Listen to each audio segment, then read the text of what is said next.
So hello everyone, कैसे हैं आप सब। उम्मीद है आप सब बहुत बहुत बहुत अच्छे हैं। आइए बेटा शुरू करते हैं। चैप्टर का जो नाम है वो है सोर्स डॉक्यूमेंट एंड वाउचर्स। क्या होते हैं सोर्स डॉक्यूमेंट, उसके बारे में डिटेल में चर्चा करेंगे। तो बेटा सबसे पहले हम समझते हैं सोर्स डॉक्यूमेंट होते क्या हैं। देखो ध्यान से समझो, जब भी बिज़नेस में कोई भी ट्रांजेक्शन्स होती हैं, बिज़नेस में क्या होती है, कोई भी ट्रांजेक्शन्स होती हैं, तो बेटा उस ट्रांजेक्शन का कोई ना कोई प्रूफ होता है। ठीक है, जैसे आप गए सामान खरीदें, हमने कुछ गुड्स परचेज़ किए हैं, कुछ गुड्स बाय किए हैं, तो परचेज़ के टाइम पे आप क्या ले लेते हो बेटा, इसका बिल ले लेते हो। ठीक है, इसी तरीके से बिल क्या हो गया, उस ट्रांजैक्शन का प्रूफ हो गया। ये क्या हो गया, उस ट्रांजैक्शन का प्रूफ हो गया बेटा। तो ये प्रूफ इसी को हम क्या बोलते हैं, सोर्स डॉक्यूमेंट बोलते हैं। ठीक है जी, राइट सर।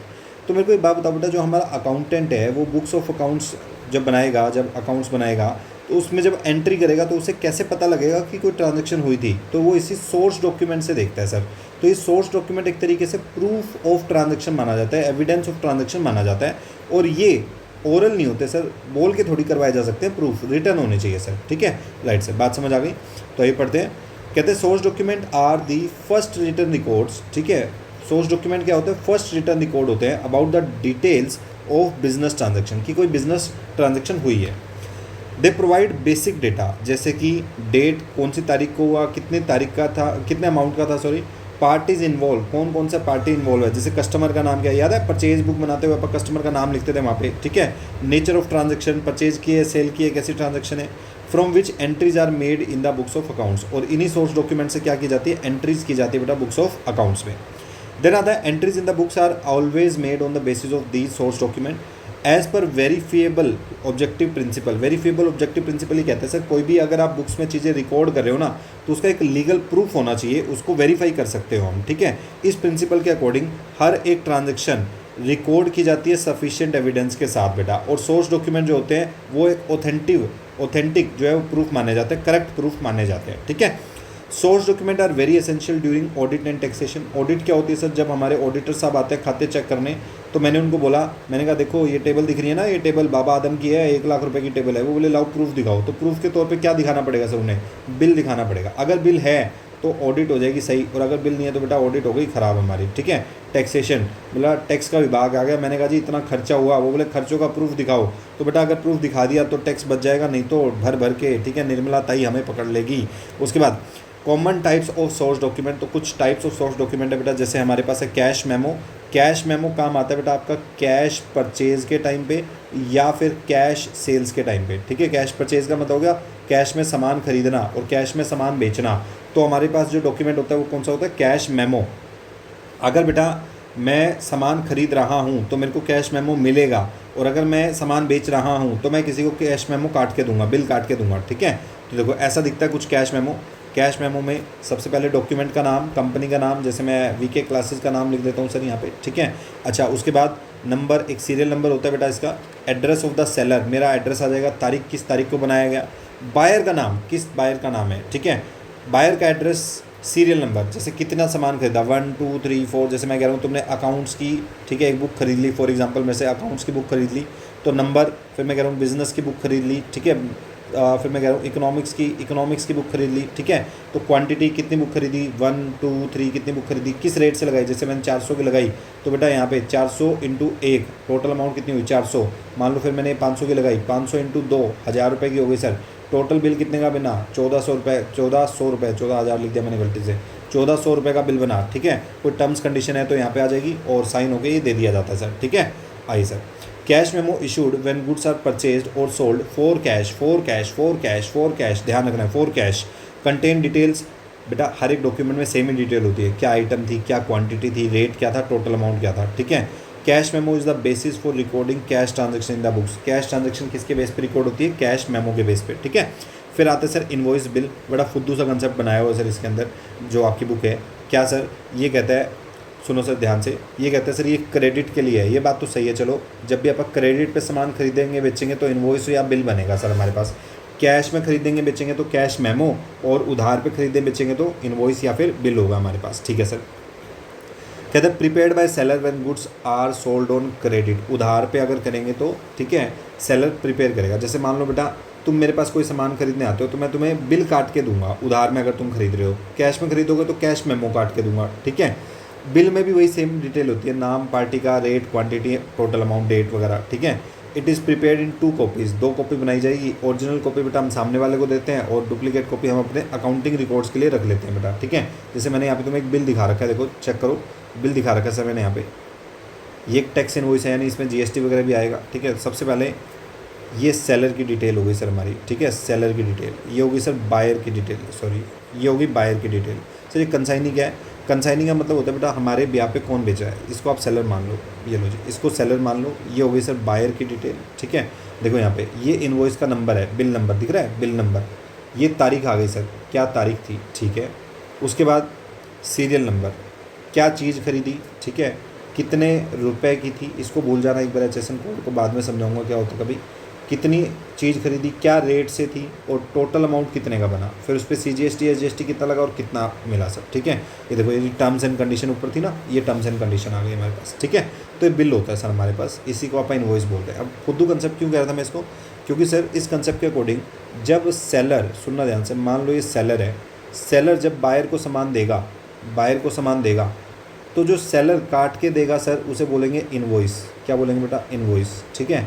और जो बायर रिसीव करेगा उसे बोल देंगे बिल। अरे क्या बात कर रहे हो भाई, जो सेलर देगा वही तो बायर लेगा, जो सेलर ने दिया होगा वही तो बायर को मिला होगा, यानी सेलर इसी चीज़ को इनवॉइस बोलेगा और बायर इस चीज़ को बिल बोलेगा। क्या बेकार की बात है सर। रियल लाइफ में हकीकत में इनवॉइस और बिल एक ही समझे जाते हैं, एक जैसे यूज़ होते हैं, ठीक है।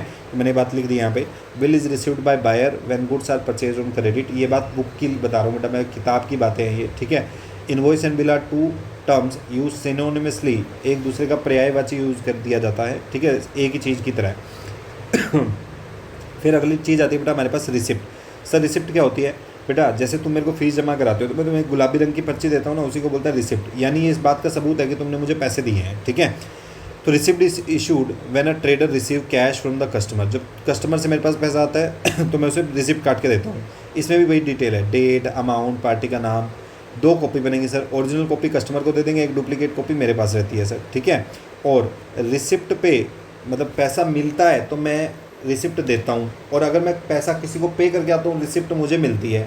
जैसे तुम मेरे को पैसा दोगे तो मैं तुम्हें रिसिप्ट दूंगा, और अगर मैं किसी को पैसा दे के आ रहा हूँ तो वो मुझे रिसिप्ट देगा, ठीक है। बड़ी सिंपल सी चीज़ है। फिर आता है सर हमारे पास डेबिट नोट। डेबिट नोट क्या होता है सर? देखो समझो ध्यान से, मैंने किसी से सामान खरीदा, परचेज किया, तो मैंने एंट्री करी purchases account debit, purchases account debit to, मान लेते हैं राजीव नाम का कोई बंदा था तो टू राजीव, ये मैंने परचेज के टाइम पे एंट्री करी। अब मान लीजिए ये सामान मैं उसको वापस कर रहा हूँ तो मैं एंट्री करूँगा Rajiv debit to purchase return, to purchase return, मैं ये एंट्री कर दूँगा बेटा। अब समझो ध्यान से, ये एंट्री है परचेज के टाइम पे और ये वाली एंट्री है परचेज रिटर्न के टाइम पे, सही है। परचेज के टाइम पे मैंने ज़रूर बिल लिया होगा बेटा, बिल लिया होगा मैंने, इनवॉइस मिला होगा। परचेज रिटर्न के टाइम पे जो होता है उससे आप बोलते हैं बेटा डेबिट नोट। क्या बोलते हैं? Debit note. और इसके अंदर मैं डेबिट नोट क्यों बोलता हूँ? क्योंकि मैंने राजीव के खाते को क्या कर दिया? डेबिट कर दिया। तो राजीव को मैं ये डेबिट नोट दूंगा, मैं कहूँगा we have debited your account, मैंने आपका खाता डेबिट कर दिया इस रीज़न से, ठीक है। तो ये दिया जाता है सर परचेज रिटर्न के टाइम पे। देखिए debit note is prepared when goods are return to supplier, purchase return के टाइम पे इंडिकेट करता है सप्लायर का खाता क्या हो चुका है? डेबिट हो चुका है। इसमें वही डिटेल, नाम, खाते का नाम, डेबिट अमाउंट वगैरह, ठीक है। 2 कॉपी बनती है सर, ओरिजिनल कॉपी सप्लायर यानी सामने वाले को दे दी जाती है और डुप्लीकेट कॉपी हमारे पास होती है। देखो मैंने एक आपके लिए डेबिट नोट का फॉर्मेट रखा है sir, format of debit note, नाम कंपनी का, एड्रेस क्या है, नंबर, सीरियल नंबर यहाँ पे आएगा, तारीख आ जाएगी, किसको दिया तो मैंने राजीव को दिया था तो मैं यहाँ पे राजीव लिख देता हूँ, ठीक है।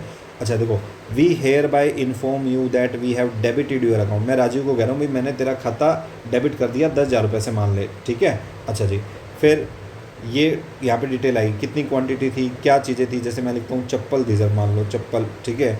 इनवॉइस नंबर क्या था, किस रेट से और कितने के अमाउंट, 10,000 रुपये की चप्पलें हैं सर, ये वापस कर रहा हूँ मैं, ठीक है। अच्छा जी बहुत बढ़िया, आगे देखते हैं। क्रेडिट नोट सेम होता है सर, बस क्रेडिट नोट जो होता है वो सेल्स रिटर्न के टाइम पे होता है बेटा। ये किसके टाइम पे होता है? हमारा सेल्स रिटर्न के टाइम पे होता है, ठीक है। इसमें भी वही कस्टमर का अकाउंट जो है वो क्या हो चुका है? क्रेडिट हो चुका है। 2 कॉपी बनाई जाती है और सेम फॉर्मेट है, देखो कोई फॉर्मेट में चेंज नहीं है, बस फ़र्क इतना है कि यहाँ पे लिखा हुआ है we have credited your account, ठीक है। ऊपर वाले में लिखा हुआ था we have debited your account, check कराता हूँ, ये देखो ये लो, बाकी सब कुछ सेम है, ठीक है। आइए जी आगे आते हैं। उसके बाद आता है सर पे इन स्लिप। पे इन स्लिप क्या होता है सर? बेटा बैंक में पैसा जमा करवाने गए हो कभी? जब बैंक में पैसा जमा करवाने जाओगे तो उस टाइम पे एक फॉर्म भरना पड़ता है, डिपॉजिट फॉर्म बोल देते हैं लोग उसे हम बोलचाल की भाषा में। तो वो डिपॉजिट फॉर्म जो होता है उसे बोलते हैं पे इन स्लिप, ठीक है। ये देखो, ये हमने बैंक ऑफ बड़ौदा का पे इन स्लिप यानी डिपॉजिट फॉर्म भर के रखा है। इसमें आपको दो हिस्से दिख रहे हैं, एक हिस्सा ये देखो, ये बीच में लाइन है, एक हिस्सा तो ये वाला और एक हिस्सा ये वाला, ठीक है। मेरे को दोनों भर के जमा करवाने होते हैं बेटा। इसमें भी देखो बेसिक डिटेल आ रही है, तारीख, कौन सी ब्रांच है, मेरा खाता कौन सी ब्रांच में है, फुल नाम, मेरा क्या नाम है, ठीक है, मेरा अकाउंट नंबर वो नहीं बताऊँगा, ठीक है, कितने अमाउंट रुपए दिखे जाते हैं बेटा यहाँ पे। जैसे 500 के कितने नोट थे, 500 के मान लो 10 नोट थे तो यहाँ हो गए 5000, ठीक है। 200 के 10 नोट थे तो यहाँ हो गए बेटा 2000। फिर यहाँ का टोटल करके लिख दिया जाएगा यहाँ पे 7000, वर्ड्स में लिखा जाएगा बेटा 7000, इस टाइप से, ठीक है, 7000। अच्छा, फिर इधर भी डिटेल फिल की जाती है, जैसे कौन सी ब्रांच में है, मेरा खाता कौन सी ब्रांच में है, तारीख क्या थी, नाम, अकाउंट की डिटेल, फिर यहाँ भरा जाएगा जो आपने भरा। 500 के कितने नोट थे 10, 200 के कितने नोट थे 10, यहाँ पे आया था 5000, यहाँ आया 2000, टोटल किया बेटा कितना 7000, ठीक है। और यहाँ पे देखो वर्ड्स में लिखा जाता है, यहाँ पे लिखूँगा मैं 7000, ठीक है। और यहाँ पे मैं अपने साइन कर दूँगा बेटा, यहाँ मैं अपने साइन कर दूँगा, ठीक है। साइन करके मैं जमा करा दूँगा। जमा करवाने के बाद बैंक इसको यहाँ से फाड़ देगा बेटा, ठीक है। ये पार्ट 1, ये पार्ट 2, ठीक है। पार्ट 1 वो मेरे को वापस पकड़ा देगा, यानी डिपॉजिटर को वापस दे दिया जाता है। इस हिस्से को बोलते हैं बेटा काउंटर फॉइल, इसे बोलते हैं काउंटर फॉइल, ठीक है। ये कस्टमर को वापस किया जाता है और ये अकाउंटिंग रिकॉर्ड के लिए बैंक अपने पास रख लेगा बेटा, ठीक है। ऐसा देखें, this is the form provided by bank for depositing money. पे इन स्लिप में एक काउंटर फॉइल होती है, काउंटर फॉइल जो रिटर्न कर दी जाती है डिपॉजिटर को, ठीक है। स्टाम्प और साइन करने के बाद देखो यहाँ पे दिख रहा है नीचे, ये देखो कैशियर टेलर के यहाँ पे साइन होते हैं बेटा, और यहाँ पे स्टाम्प आती है बेटा कंपनी की, ठीक है, यानी बैंक की स्टाम्प आती है। और फिर ये वाला हिस्सा बैंक जो है वो डिपॉजिटर को वापस कर देता है, ठीक है। फिर आता है सर चेक। चेक क्या होता है सर? चेक आपको पता है सर, किसी को पेमेंट करने के लिए अपन चेक का इस्तेमाल करते हैं, right. A cheque is a written order, मैं अपने बैंक को ऑर्डर दे रहा हूँ to pay a specified sum to bearer. Bearer का मतलब होल्डर, जिसके पास भी चेक है। मैं अपने बैंक को कह रहा हूँ भाई जिसके पास भी ये चेक हो ना, उस चेक वाले बंदे को इतने पैसे दे देना, ठीक है। Each chequebook has counter foil, chequebook में भी काउंटर फॉइल होती है। एक्चुअल में क्या होता है बेटा, यहाँ पे मतलब ये कॉपी है, कॉपी में एक यहाँ पे छोटी सी स्लिप होती है और यहाँ पे चेक होते हैं बेटा, ठीक है। तो जैसे ही तुम चेक काटोगे, चेक नंबर 1 काटा तुमने तो यहाँ पे लिख दो आप 1 नंबर चेक आपने किसको दिया, ठीक है। फिर आपने सेकंड नंबर चेक काटा तो यहाँ पे लिख दो सेकंड नंबर चेक किसको दिया। तो ये मेरे पास फ्यूचर में रिकॉर्ड रह जाता है कि मैंने कौन सा चेक कितनों को दिया है, ठीक है। तो एक काउंटर फॉइल होती है बेटा, the counter foil remains with the holder for future reference, ठीक है। तो मेरे पास रहेगी, देखो चेक का आपका फॉर्मेट मैंने SBI का लिया हुआ है, पे किसको देना है, कितने रुपए देने हैं, यहाँ पे वर्ड्स में लिखा जाता है और यहाँ पे अमाउंट्स में लिखा जाता है, तारीख लिखी जाती है और कुछ भी नहीं, बस यहाँ पे साइन कर दिया जाता है। देखो ये चेक का नंबर होता है बेटा, ठीक है। ये MICR कोड वगैरह होते हैं, ये मतलब बैंक के कोड होते हैं, वो हमें नहीं जानना, लेकिन मेरे लिए तो बस ये चेक का नंबर है। जब मैं काउंटर फॉइल पे लिखता हूँ ना कौन सा चेक किसको दिया, तो मैं चेक का नंबर लिखता हूँ बेटा यहाँ पे, ठीक है। आई सर, ये था हमारा सोर्स डॉक्यूमेंट का टॉपिक। तो इस लेक्चर में बस मैं सोर्स डॉक्यूमेंट ही करवा रहा हूँ, अगले लेक्चर में वाउचर देखेंगे, काम खत्म करेंगे सर, ठीक है। इसको रिवाइज कर लेना, जितना भी मैटर है बेटा वो आपको पढ़ लेना, फाइल आपको ग्रुप में मिल जाएगी। Thank you so much. आगे की क्लास हम नेक्स्ट वीडियो में कंटिन्यू करेंगे। ओके जी।